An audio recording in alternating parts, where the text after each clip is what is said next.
સ્વાગત છે। હું છું સુભદ્રા આસારી। હવે જોઈએ આજના મુખ્ય સમાચાર। પહેલી મેના રોજ વિશ્વ મજદૂર દિવસ નિમિત્તે તેમજ ગુજરાત સ્થાપના દિવસ નિમિત્તે સીટુ દ્વારા તેમજ ગુજરાત આંગણવાડી કર્મચારી સંગઠન દ્વારા 4 રસ્તા ટાઉન હોલ આગળ ઝંડાવંદન તેમજ પહેલી મેના શહીદોને યાદ કરી શ્રદ્ધાંજલિ પાઠવવામાં આવી હતી।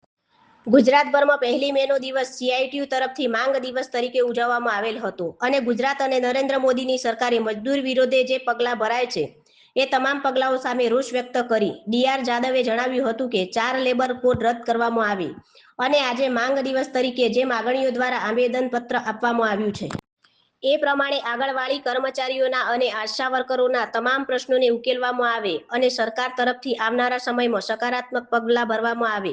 જો આમ નહીં કરવામાં આવે તો ગુજરાત આંગણવાડી કર્મચારી સંગઠન દ્વારા જે કાર્યક્રમ જાહેર થશે તે કાર્યક્રમને અરવલ્લી જિલ્લાના CITU અને આંગણવાડી કર્મચારીના સંગઠન તરફથી તેને કડક અમલ કરવામાં આવશે અને આ કાર્યક્રમને સફળ બનાવવા માટે ઉર્મિલાબેન પરમાર, સીટુના પ્રદેશ મંત્રી DR જાદવ, ભલાભાઈ ખાંટ, રાકેશ તરાર, હંસાબેન પરમાર, મીનાબેન કડિયા વગેરે આગેવાનો ખૂબ જ પ્રયત્નો કર્યા હતા।